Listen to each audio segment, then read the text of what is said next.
grandson, Cha Cha Woong, brought 3 ghosts with him to attend his grandfather's funeral. Yet, friends and family weren't scared at all. They were happily eating kimchi and playing cards. This left Cha Cha Woong disappointed. His grandfather had once been a famous shaman, helping many people with his powers. The families he had aided were so grateful they offered him money, but he always politely refused. Then, one day, while helping a police officer with a case, the officer was mysteriously killed, and Grandpa became a suspect. Fearing that Grandpa's involvement might implicate them, those who once cried in gratitude for his help now turned against him. They told the media and police that Grandpa was a money-grubbing fraud, and even began personally attacking Cha Cha Woong. Although there was no concrete evidence that Grandpa was the killer, and he was eventually released without charges, Cha Cha Woong saw the coldness in people's hearts. Cha Cha Woong, who was supposed to inherit the family's shamanic practice, chose instead to leave the village and became a famous magician. Meanwhile, his grandfather remained the warm-hearted shaman he had always been. Even though he was physically weak, he still used up his spiritual energy to help a girl possessed by a malevolent spirit. As Grandpa danced around in his ritual, the girl's body convulsed uncontrollably.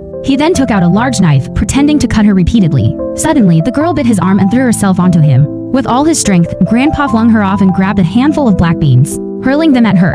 The girl, writhing in apparent agony, began pleading for her mother's help. Her mother, unable to bear seeing her child in such distress, tried to intervene, but Grandma Kin, Grandpa's partner, stopped her just in time. Ignoring his injury, Grandpa picked up a torch and began chanting an exorcism spell. As the girl screamed in pain, a dark mist soon burst from her body. Grandpa attempted to burn the malevolent spirit with the torch, but the spirit was far too strong. Grandpa quickly switched his weapon to a pitchfork, using all his strength to pin the spirit to the ground. Finally, the spirit was vanquished, but Grandpa had paid a high price. He coughed up blood and collapsed. When he awoke and heard that the girl had eaten 2 whole bowls of rice, he smiled in satisfaction. Shortly after, filled with longing for his grandson, he passed away. Watching Cha Cha Woong's sadness, Grandma Kin didn't comfort him but instead urged him to inherit his grandfather's legacy and become a shaman to protect the shrine. This caused Cha Cha Woong's years of frustration to erupt. He threw down a wad of cash and turned to leave.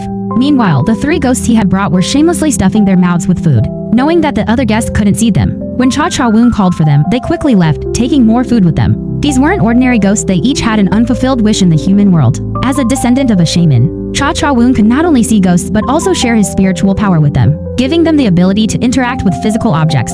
So, they signed a human ghost labor contract with him. Although Cha Cha Woong's magic tricks appeared dazzling and flawless, in reality, it was the 3 ghosts working behind the scenes. Life seemed like it could go on like this forever until one day, a female cop showed up and mistook him for a murderer. She aimed her taser at him, ready to take him down. At the critical moment, Cha Cha Woong shouted an order, and the ghost uncle immediately flew over to block the taser. The cop, thinking her taser had malfunctioned, pulled out her smoke gun instead. The next second, the ghost lady inhaled all the smoke in one breath. Out of options, the cop swung her baton, only to have it grabbed tightly by the chubby ghost.